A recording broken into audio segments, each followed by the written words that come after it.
I want you to picture a specific, slightly absurd scene from 1700 years ago.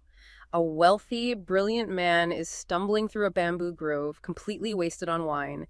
He is laughing, reciting poetry, and totally unbothered by the chaos of the world burning down outside his estate. Trailing just behind him is a servant holding a shovel. The man's instructions to the servant were simple. Wherever I fall dead, just bury me there. On the surface, this looks like the ultimate act of cool rebellion, a live fast, die young philosophy of pure individual liberty. But here's the dark twist. This wasn't a sign of a society at its peak. It was the specific symptom of a civilization that had internally collapsed. That man, Lu Ling, was part of an elite class in ancient China that had everything: wealth, comfort, and intellect, except the will to continue. They had collectively decided that the heavy burden of raising a family and securing a legacy was no longer worth it compared to the lightweight pleasure of the moment. It feels terrifyingly familiar, doesn't it? We look at these ancient figures or the childless elites of the late Roman Empire and think of them as distant history. But when you scroll through social media posts celebrating the freedom of isolation, or read the Surgeon General's report comparing our modern loneliness to smoking 15 cigarettes a day, the parallel becomes undeniable. We think we have discovered a new economic rationale for being alone, but the truth might be much older and much scarier. We haven't found a new way to live. We've just picked up the wine and the shovel again. That image, the shovel and the wine it's so powerful because it gets to the heart of this deep sociological pattern. That feeling you're describing, that sense of being unburdened from, the weight of history or legacy, it is terrifyingly familiar to us today. It really is. And it's familiar because it points directly to this crisis that happens when the very institutions that give life meaning beyond yourself, start to just fall apart. Right. The crises we're all grappling with now, loneliness, demographic decline, these aren't just about individual choices. They are about the unraveling of the very structures we rely on to define us, Support us. and to compel us to look beyond just this moment and, invest in the future. It's that difference between a life of lightweight pleasure and one that's heavy with actual purpose. And the central tension seems to be that as we chase this idea of individual liberty, it leads us to isolation. And then that isolation requires this massive state intervention to manage all the social fallout. Okay, so let's unpack that journey. How do we get from a drunken poet in ancient China to modern states trying to fix this deep structural collapse? How did this drive for individual freedom lead, almost paradoxically, to the state absorbing all these basic, intimate human functions? Well, to really get it, you have to start with this fundamental premise from modern sociology. Thinkers like Robert Nisbet, in his work The Quest for Community, just captured it brilliantly. His core argument, and it's very counterintuitive for us today, is this: the abstract, autonomous individual, The self-made person. the person who's completely unbound, self-created, freed from all external pressures, that person doesn't actually exist. That's a huge claim in a world that basically sells us on radical self-reliance above everything else. We're taught freedom is liberation from outside pressure. And that, right there, is the modern political mythology. Nisbet argues that the human person is inherently relational. We're time-bound creatures. We're born into a network of obligations, of dependencies. Our identity is defined by our membership in a group, by our past, by our specific place and time. So when you strip all of that away, when you achieve that so-called radical liberation, you don't end up with a thriving, successful individual. You create a deeply alienated one. And historically, the more intense this push for individual liberation became, really taking off after things like the French Revolution, it didn't lead to more small free groups. It led to an unprecedented and an overwhelming growth of centralized state power. So the very desire for total freedom became the engine for creating a new, bigger, and more totalizing master. But why? Because that kind of freedom is terrifyingly empty. When you dissolve the structures that give you meaning, you need something vast and powerful to replace them. Both for security and for identity. Exactly, for both. Okay, that brings us right to this concept of intermediate institutions. You said these were the targets of those liberation movements. For anyone listening who isn't familiar with that specific term, what were these institutions and why were they seen as shackles? Right, so these were any social structures that stood between the isolated individual and the distant central authority of a king or the nation. They were the main way life was organized and given meaning for centuries. Think about the things that define daily life. The local parish church, the trade guilds that governed your profession. The village you lived in. The villages, the manors, and maybe most intimately the extended family network. Cousins, grandparents, in-laws, all living close by. And they were seen as shackles because they were demanding. They were local, they were intrusive, and they were absolutely demanding. If you were in a guild, you had to follow their rules, submit to their hierarchy, pay your dues. If you lived in a village, you were just expected to care for your neighbor.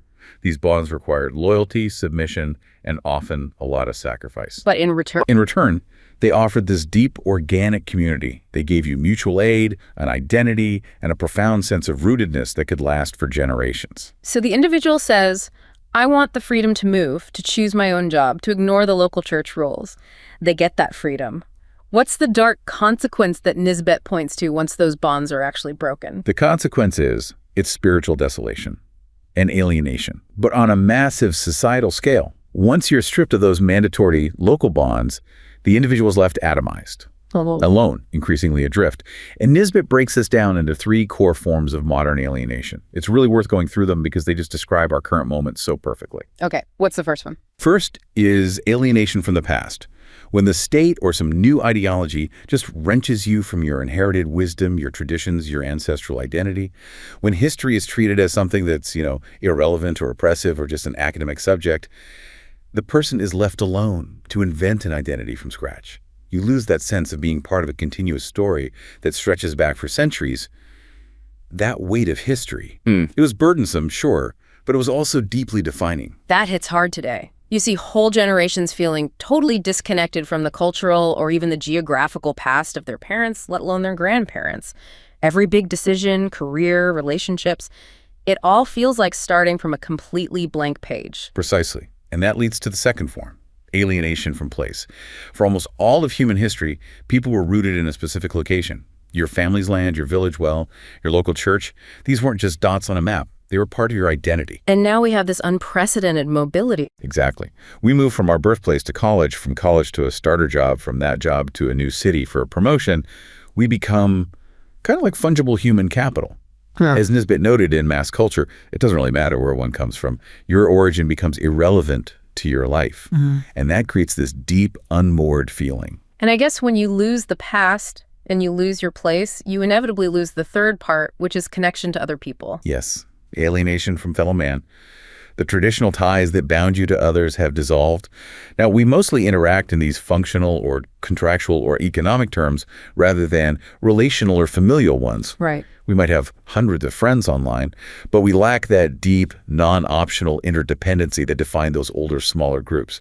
When your survival, your elder care, your job training, your reputation depended on the people living next door, that bond was profound. Now, it just depends on a paycheck and a state system. It really sounds like Nisbet, writing back in the mid-20th century, saw all of this coming so clearly. But here's the pushback, right? Wouldn't someone today argue that getting rid of the shackles of the manor or the restrictive guild was necessary progress? Was Nisbet maybe just being a bit too nostalgic for structures that were, genuinely oppressive and limited people? That is the essential, difficult question. Yeah. And no serious historian would deny the oppressive parts of those systems. They were absolutely restrictive. But the point Nisbet makes is about the trade-off. When these intermediate powers were destroyed in the name of liberty, the individual wasn't left purely free. The vacuum that was created was immediately and aggressively filled by something infinitely larger and more powerful than the local manor lord. And that was the centralized, administrative, sovereign state. That's it. The vacuum is created, and the state, as you put it before, acting like a jealous god, hates a vacuum. That's exactly the metaphor. The central state steps in, aggressively and enthusiastically, to replace the community that was lost. Why a jealous god specifically? Because it cannot tolerate any other institution that commands a higher or even an equal loyalty from its citizens. It sees kinship ties, deep regional loyalties, organized religion. It sees them all as rival centers of power. So once those local bonds are gone, once a person is floating free, alienated, in need of an identity, they are compelled to join the only large-scale, powerful, totalizing community left. Which is the mythical national community offered by the state. Yes. That's a massive, almost spiritual transfer of loyalty. The state isn't just asking for taxes anymore. It's demanding the loyalty that used to be for your family or your faith. Precisely. This transfer means the state now claims a profound spiritual power in people's hearts. It demands a loyalty, a sense of belonging, a purpose, of collective identity that should have been reserved for those local organic communities. It promises stability, protection, a massive social safety net, and a collective mission that the fragmented individual can grab onto. It provides a substitute for the identity they tore down. And this brings us back to the horrifying historical reality of it all. The very period when this hyper-individualism and unprecedented statism were on the rise, the 19th and 20th centuries, that also happened to be the bloodiest period in recorded human history. It's the catastrophic irony of the whole liberation movement. The outcome of the individual's freedom from traditional shackles wasn't universal peace. It was the rise of totalizing ideologies, communism, fascism, and the industrial-scale violence of gulags, work camps, and world wars that came with them. And Nisbet would say that was no accident. No, he argues it was a direct result. The immense centralized power of the modern state, completely unchecked by any intermediate institutions, was just unleashed. You shed the mild, local authority of the parish priest or the guildmaster, only to fall under the faithless iron grip of a vast, unforgiving bureaucratic power that could mobilize millions for war. Is a massive, terrifying trade-off for personal freedom. It's the difference between bowing to a local squire you see every week, who knows your name, and being completely flattened by a million-page federal regulation managed by a bureaucrat 1,000 miles away. So when we talk about the modern state filling that void, we have to look really closely at what kind of power structure actually emerged. It's not just about military might anymore, is it? It's about social management. We're talking about a completely different animal than the archaic state from millennia ago. That contrast is absolutely essential to understanding our political world today. Historically, you're right, archaic states were narrowly focused. They funded armies, royal courts, maybe some big building projects. They were predatory, they demanded obedience and taxes, but they offered very few services to the general population. Their focus was extraction and defense. Right. The modern state, however, is structurally and functionally unique. Especially since the mid-20th century expansions, all the programs that created these vast social safety nets, it's become what we call the welfare state. Or, maybe more provocatively and accurately for this deep dive, the therapeutic state. Let's define that term. Why therapeutic? It sounds so benign, like the state is just trying to help us. Well, it is trying to help, but it's the scale and scope that matter. The therapeutic state is one that moves beyond just security and basic welfare to actively manage the psychological and social well-being of its citizens. The state starts to assume the functions that were traditionally handled by, community leaders, religious figures, or the immediate family. Functions like comfort, moral guidance, emotional stability, self-actualization, all of it. When loneliness becomes a public health crisis, the state doesn't respond by trying to foster better community structures. It responds with bureaucracy and policy interventions designed to cure the symptoms of that isolation. And the scale of the machinery required to run this therapeutic operation is just staggering. It's globally unprecedented. Just think about the workforce.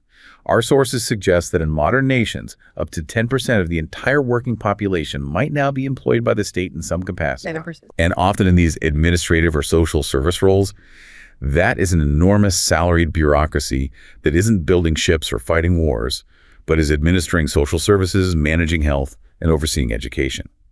This bureaucracy is the primary vehicle through which the state absorbs the functions of the family. Okay, so if the immense budget and the bureaucracy are devoted to social services, health, welfare, education, this is where that systematic absorption of the family's traditional role really happens. Absolutely. Think about the core interdependencies that used to define a family unit. Elder care. Historically, surviving old age depended entirely on your children, your grandchildren, your kin. Yeah. Education and moral formation. That was handled by parents, the church, the local community, and the social safety net. If you got sick or lost your job or became destitute, you had to rely on your neighbors, your guild, your direct family. The modern therapeutic state, through all its comprehensive programs, systematically absorbs these necessities. When the state provides universal health care, state-mandated education from early childhood, robust unemployment and pension systems, it fundamentally changes the whole calculus of interdependency. So what you're saying is it removes that heavy burden of consequence that traditionally held the family together. If I know the state will take care of my parents and the state will fund my retirement, my immediate necessary reliance on my adult children just diminishes.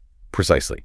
The interdependency shifts from what was a relational necessity, I must rely on my family, they must rely on me, to a bureaucratic administration. And we can actually see this shift being structurally admitted in some of the new policies that are emerging. Give me a concrete example of that, a structural admission. Okay, look at countries that are debating policies like a dedicated caregiver leave system, specifically for only children to care for their elderly parents. The very fact that you need a national, mandated, and often state-subsidized policy to ensure filial care, that's a structural admission. It signals that the traditional, organic, custom-enforced family bond is no longer sufficient or reliable in a modern economy.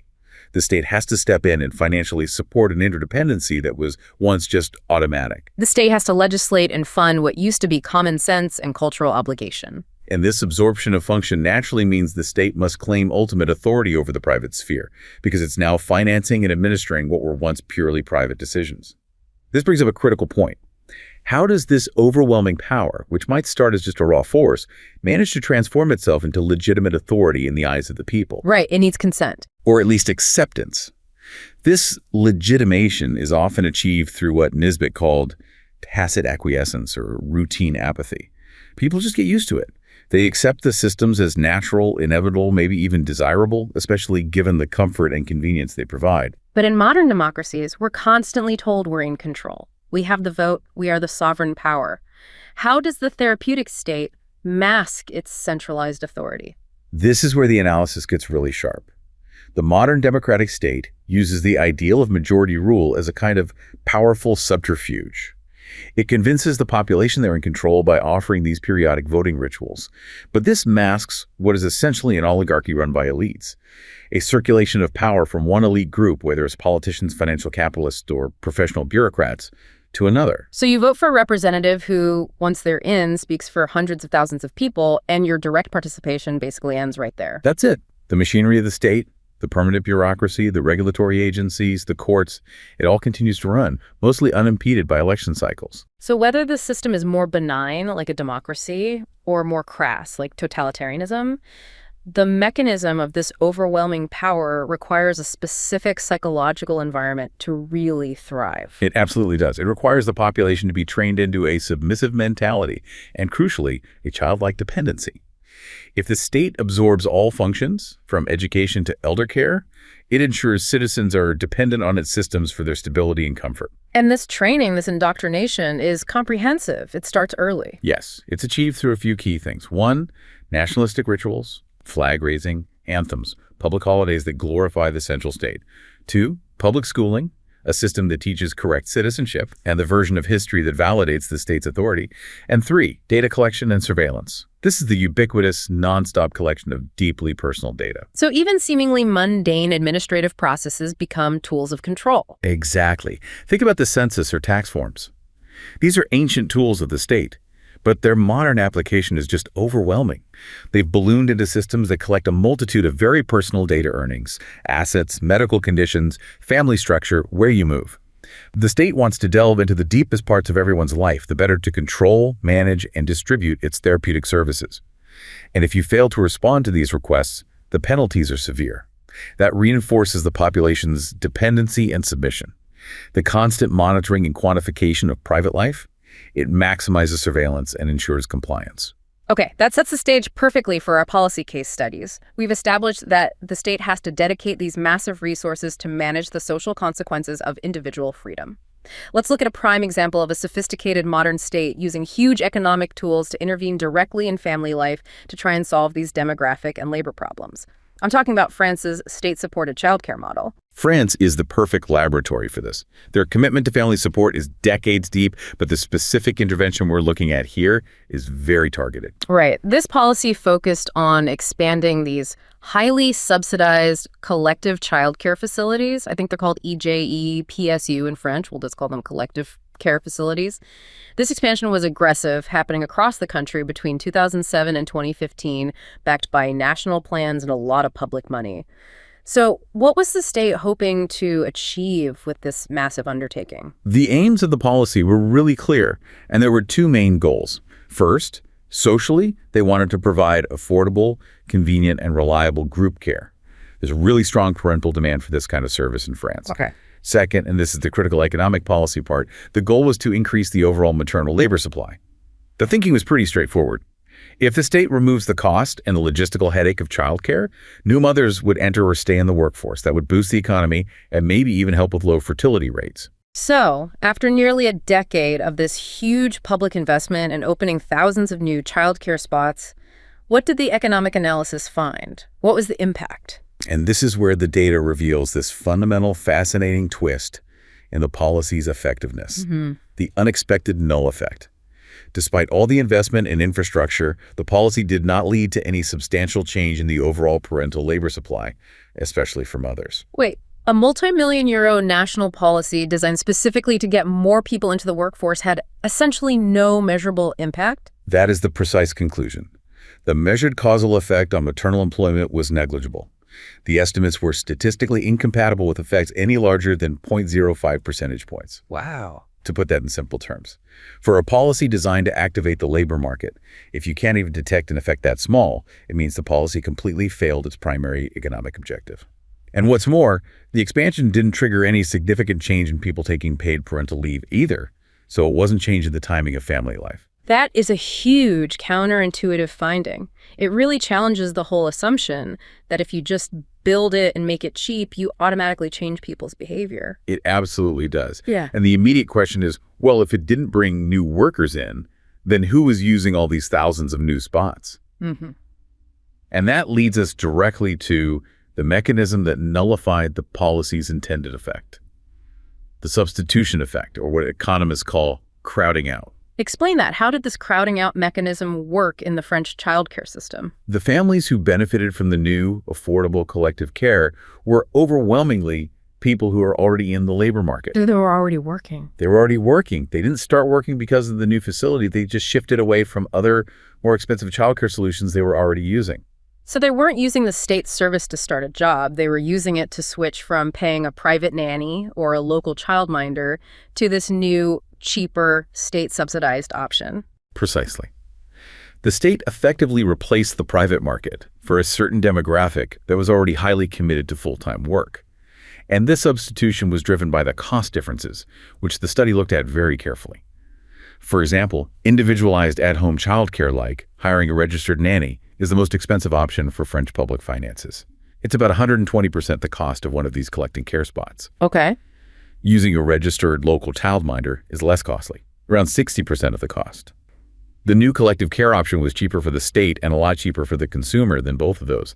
So it was a powerful incentive for working families to just switch. So the policy's real measurable benefit wasn't getting people into the labor market. It was a big financial transfer and a cost optimization for people who were already working. But why did the state-provided care disproportionately benefit those who were already employed? Was there a flaw in how they allocated the spots? That's it.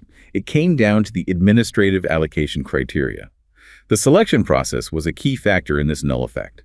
Survey data showed that when there's high demand for these limited spots, and there almost always is, the facilities often gave higher priority to families where both parents already had full-time, stable jobs. That makes a certain bureaucratic sense, but it totally defeats the purpose of the policy. If you prioritize families where work attachment is already maxed out, you remove any ability to activate new labor. That is the structural critique.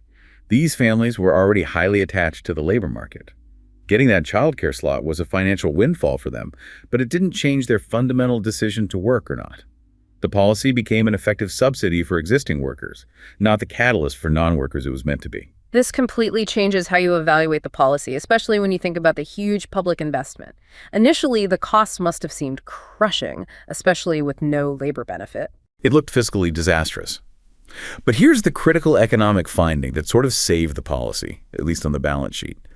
Because families crowded out the more costly individualized options, especially those highly subsidized at-home nannies, the estimated net cost of the collective childcare policy for public finances was substantially reduced. How much of a reduction are we talking about here? In some of the more sophisticated models, the net public cost was divided by more than 2. Wow. In simple terms, the state, through this substitution effect, was able to finance the new collective care system by basically paying half price for the shift.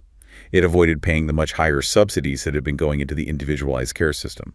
So the state intervention, while failing its main advertised goal of bringing new mothers into the workforce, succeeded massively in two unstated goals. It shifted existing demand to a cheaper, state-managed solution, and it significantly reduced the financial blow of its own expansion. It's the ultimate example of the state managing the systems it creates. It is that inescapable feedback loop. The centralized state, having expanded to manage the social consequences of individualism, has to dedicate massive resources to the task. But those investments, while they might stabilize the system financially through these substitutions, often fail to achieve their stated demographic goals. It just highlights how difficult it is to use centralized economics to re-engineer deep social behaviors. Okay, so if France is a case study in highly calibrated Western economic subsidies trying to fix the family structure, let's shift to a truly geopolitical case study on the other side of the world. We're talking about China's massive state-led structural and ideological attempt to reinforce the family. This is a totally different approach, one that integrates cultural values directly into national strategy. This represents a comprehensive state mechanism where population development isn't just a social issue. It's seen as a matter of absolutely critical importance to the long-term strategic development of the nation. China is expected to enter a super-aged society around 2035, and managing this demographic shift is seen as paramount to national rejuvenation. So the recent pivot to the three-child policy and all the supporting measures, they're framed as critical for improving population structure. Absolutely. The policies are designed to maintain China's long-term human resource advantage, to provide the necessary human capital and domestic demand that you need for high-quality development in the long run.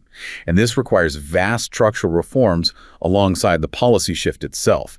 It's moving beyond just encouraging births to actually supporting the environment where those children can be raised. Let's get into the details of this comprehensive approach. It's not just about removing the old restrictions, it's about building a massive support system. What exactly is the state doing structurally and financially to support families? The reforms are extensive, and they touch pretty much every level of life. First, they're systematically eliminating penalties that were associated with the old one-child regime. This means things like the punitive social upbringing fee are gone.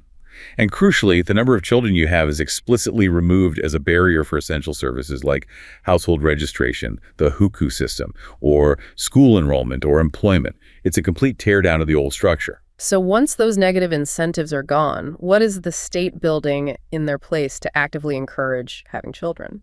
The focus is on inclusive services. The state is rapidly developing what they call an inclusive, affordable childcare service system. This is an integrated effort to strengthen community facilities, strongly encouraging state-owned enterprises and large employers to provide on-site care, and also supporting alternative care models like high-quality grandparent care. The goal is convenient, accessible, affordable, and reliable care across the country. And what about the direct economic incentives, the ones aimed at reducing that financial burden, which is the main obstacle people cite globally for not having kids? Those incentives are significant, and they're being tested aggressively. The state is studying the inclusion of childcare expenses for children under 3 in individual income tax deductions. That would provide immediate financial relief. Furthermore, local governments are being strongly encouraged to offer preferential policies in housing, specifically in public rentals and home purchasing based on the number of minor children a family has. That's huge. It directly tackles the massive cost of housing, which is often the single biggest financial pressure on new families. And the support also extends right into the school day itself, recognizing that huge friction between parents' work schedules and their kids' education. Yes, through targeted education reforms, the state is promoting educational equity and working to increase affordable kindergarten coverage. But the most practical intervention is the explicit move to align school dismissal times with parents' working hours. This is a recognition that the state has to manage the schedules of its citizens to minimize that conflict between professional life and childcare. It's a structural intervention designed to make work-life balance achievable without having to rely on expensive private help. Now, let's talk about the unique ideological component here. Unlike the French approach, which is mostly economic, the Chinese strategy explicitly engages with cultural history. This is where the cultural ambition of the state becomes strikingly clear. The policy goes way beyond tax breaks and building nurseries. It's about actively promoting the traditional virtues of the Chinese nation. This includes explicitly working to respect the social value of childbirth and advocating for appropriate marriage ages. It's a state attempt to revitalize the traditional concept of the family unit, encouraging couples to share child rearing and breaking outdated customs like the burden of exorbitant betrothal gifts. So it's trying to leverage traditional family values, like filial piety, as a core component of social stability and national rejuvenation. The state is attempting to use these old, strong cultural bonds of the family to support its modern goals. That is the strategic goal. Yeah. Filial piety, that deep respect and duty owed to one's parents and ancestors, is one of the deepest cultural pillars of Chinese society. By promoting this, the state is attempting to delegate the massive, costly task of elder care back to the family unit. That would preserve state resources and maintain social cohesion in the face of rapid aging. But is that actually effective? Can you fight these deep socioeconomic trends of industrialization, urbanization, mobility that we see everywhere? Does appealing to cultural tradition work when the economic reality has fundamentally changed? And this is the complex and enduring tension at the heart of the policy. While the state is actively working to reinforce the family through policy and cultural promotion, academic analysis suggests that the traditional concept of filial piety as the main pillar for elder care is often more of a myth in modern industrialized Chinese societies. Why does the myth persist if the reality has moved on? Because increasing industrialization and urbanization are relentless forces. Working-age adults are compelled to migrate to cities for economic opportunity, and they often leave older adults behind in rural or suburban areas to live alone. This migration effectively severs the traditional physical and geographical link that filial piety relied on to function. The children just aren't physically there to provide the necessary daily care. And this geographical separation, combined with a lack of sufficient institutional infrastructure, leads to major social problems. Precisely. This structural severance leads to substantial social problems, including neglect and even suicides, as the elderly struggle with health issues without that immediate, hands-on support of their children. The state is fighting against a global socioeconomic trend that says caregiving inevitably shifts from the family to institutions as societies get richer and more mobile. The reality is that the underlying socioeconomic forces, economic progress, high mobility, intergenerational tension, are shifting the locus of care to institutions and paid services, regardless of cultural tradition or legal encouragement. Forcing filial piety through legislation or moral promotion is really struggling to be effective against these deep structural changes that come with modernization. Traditional cultural wisdom is hitting the brick wall of the global industrial economy. It's a powerful illustration of the state trying to re-engineer society, basically fighting the tide of its own economic success. So we charted this sociological path from the individual's quest for community, a quest that dissolved traditional ties and created alienation, all the way to the centralized state's aggressive, large-scale attempts to re-engineer that community. And we saw two very distinct yet structurally related approaches: the highly calibrated Western economic subsidies in France and the sweeping Eastern ideological and structural reforms in China. And in both cases, the state is performing an institutional high-wire act. It's attempting to manage demographic collapse and social stability by assuming the roles the family and local institutions once played. Yet the outcomes are, well, they're complicated. In France, massive fiscal resources for childcare mostly resulted in cost substitutions, not achieving the stated goal of labor activation. And in China, this comprehensive promotion of family values is running directly counter to the deep socioeconomic trends of urbanization and mobility, which make that traditional care almost impossible. The core truth we've really uncovered throughout this deep dive is that the state, having expanded so dramatically to fill that existential and social void left by the collapse of intermediate institutions, it now must dedicate unprecedented resources, intellectual, fiscal, and ideological, just to sustain the population and ensure social stability. It's this incredibly powerful, unbelievably costly, and seemingly inescapable feedback loop.